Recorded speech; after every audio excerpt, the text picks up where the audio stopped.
Darpan with Anjan YouTube চ্যানেলে আপনাদের স্বাগত। অনেকটা এরকম ব্যাপার হয়ে যাচ্ছে না, চোর বলছে চোরকে ধর, ব্যাপারটা কিন্তু তাই দাঁড়াচ্ছে আরজিকরের ঘটনায়। বা পকেটমার বলছে পকেটমারকে ধর, ব্যাপারটা কিন্তু তাই দাঁড়ালো। মুখ্যমন্ত্রী রাস্তায় নামছেন, দাবি করছেন ফাঁসি চাই, দাবি করছেন আরজিকরের ঘটনার দোষীদের কঠোর শাস্তি চাই, দাবি করছেন যিনি নিহত ডাক্তার মহিলা তাদের উপর যারা পাশবিক অত্যাচার করেছেন তাদের শাস্তি চাই। আরে সরকারটা কার? শাস্তি দেওয়ার দায়িত্ব তো সরকারের, মুখ্যমন্ত্রী নিজের। এতদিন কি করে এই ঘটনার পর স্বাস্থ্য প্রতিমন্ত্রীরা নিজের পদে বহাল থাকে? সন্দীপ প্রিন্সিপাল, আরজিকরের প্রিন্সিপালকে তো এতদিন আপনারা তদন্ত করছিলেন, পুলিশ তদন্ত করছিল, কলকাতা পুলিশ তদন্ত করছিল, এতদিন তাকে জেরা করেননি। আজকে হঠাৎ সিবিআই এর আদালতের নির্দেশে সিবিআই দায়িত্ব পাওয়ার পর আজকে সিবিআই তাকে তুলে নিয়ে গেল। আসল তো লোক উনি। একটা কলেজের প্রিন্সিপাল তো পুরো ঘটনাটা জানলেন, আত্মহত্যা বলে চালিয়েছিলেন, তারপর নৃশংস খুন এলো, তারপর ওই জায়গা ভাঙচুরের ঘটনা ঘটলো। তাহলে মুখ্যমন্ত্রী নিজেই তার সরকারের বিরুদ্ধে দোষীদের শাস্তি দেওয়ার দাবি তুলছেন। ভাবুন তো, চোরকে বলছে শাস্তি দিন, পকেটমারকে বলছেন পকেটমারি হয়ে গেল। কিরকম আন্দোলন! আসলে মানুষের জনজাগরণ দেখে না কিছুটা বিভ্রান্ত হয়ে গেছে শাসক দল। তারা বোধহয় ভাবতে পারেনি যে একটা আরজিকরের এই ঘটনা এইভাবে অগ্নিস্ফুলিঙ্গ হয়ে এবং গোটা শুধু এই রাজ্যে নয়, গোটা দেশের ডাক্তার সমাজ পথে নেমে পড়েছে। বিদেশে বিভিন্ন জায়গায় বিক্ষোভ হচ্ছে। ভাবা যায় এ রাজ্যের সম্মানটা কোথায় গেল? সেই সম্মানকে বাঁচাতে নাটক করছেন এখন মুখ্যমন্ত্রী। নিজে মিছিল করে বলছেন দোষীদের শাস্তি দিন। দোষীদের শাস্তি দেওয়ার তো আপনার হাতে সম্পূর্ণ ক্ষমতা ছিল।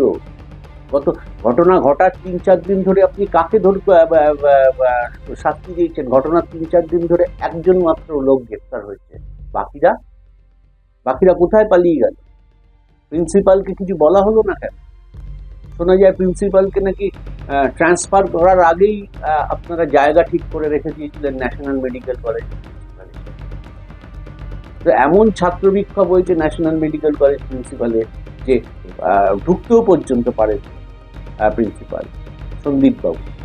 স্বাভাবিকভাবেই আদালত রায় দেওয়ার পর তিনি ছুটিতে চলে গেছেন, কিন্তু আপনি তো তাকে বাঁচানোর চেষ্টা করেছিলেন। আর আপনি আজকে পথে নেমে বলছেন যে দোষীদের শাস্তি চাই। এ কিরম ধরনের কথা? কেন স্বাস্থ্য প্রতিমন্ত্রী পদত্যাগ করছেন না এই দায়িত্ব নিয়ে?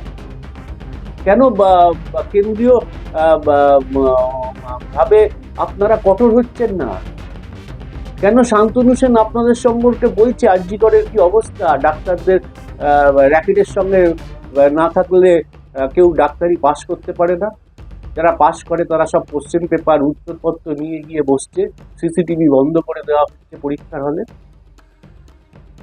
তো আপনাদেরই প্রাক্তন সাংসদ সব বলছে, বাঁচতে বলছে কিনা জানি না, কিন্তু আপনাদেরই তো প্রাক্তন সাংসদ সব বলছে। আর আপনি আজকে নাটক করছেন রাস্তায় নেমে, মানুষের গণজাগরণ দেখে যে ভয় পেয়ে গিয়ে আপনি নাটক করছেন যে দোষীদের শাস্তি চাই। পশ্চিমবঙ্গ কিন্তু অন্য প্রেক্ষাপটে ধীরে ধীরে বদল হচ্ছে। ফলে স্বাভাবিকভাবেই আপনার এই শাসক দলের এই ছলনা কিন্তু উত্তর দিয়ে দেবে নিশ্চয়ই ভবিষ্যতের বাবু। কেউ ভেবেছিলেন 14 তারিখের রাতে এই ধরনের রাজ্য জুড়ে গণজাগরণ, মহিলাদের রাত 12টার সময়? কেউ ভেবেছিলেন? তাকে ভাঙতে পরিকল্পিত আরজিকরে ভাঙচুর করা হতো, তাতেও তো চাপা দিতে পারছে। মানুষের প্রতিনিয়ত বিক্ষোভ বেড়ে চলেছে, সামাল দিতে পারবেন তো? চোরকে চোর না বলে, চোরকে চুরি হচ্ছে কেন এই প্রশ্ন না তুলে নিজে যদি একটু কঠোর হতেন, প্রশাসন যদি একটু কঠোর হতো, প্রথম থেকে যদি আরজিকরের এইসব জিনিসকে বরদাস্ত না করতো সরকার, তাহলে বোধহয় আজকে এই দিন দেখতে হতো না। ফলে এখনো সময় আছে।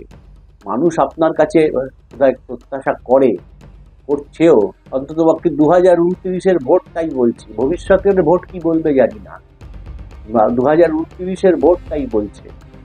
আর যে যে শতাংশ আপনি ভোট পেয়েছেন, মানে কিছু তাদের প্রতি কিছু কর্তব্য করুন। তো লোক দেখানো হাসির খোরাক হয়ে গেল আজকের আপনার এই মিছিল, এবং আগামী দিনে আপনারা যে বিক্ষোভ করবেন ব্লকে ব্লকে, আপনারাই দোষ করছেন, আপনারাই দোষী, আবার আপনারাই বলছেন দোষীদের গ্রেফতার করতে হবে। কি সরকারটা তো আপনাদের, প্রশাসন আপনাদের, আপনারাই তো চালান, গ্রেফতার তো আপনারাই করবেন। আর বাঁচিয়ে বেড়াচ্ছেন। কি করে আজকে করে প্রিন্সিপাল বেঁচে রইলেন, তাকে জেরা করলেন না? এরকম অজস্র প্রশ্ন উঠছে। বোধহয় সতর্ক হওয়ারও সময় এসেছে। মানুষ বোধহয় ধীরে ধীরে অন্য কথা, অন্য রূপ ভাবতে শুরু করেছে। আপাতত আজকের এপিসোডে পরের বিষয় নিয়ে অনেক এপিসোডে আসছে। নমস্কার।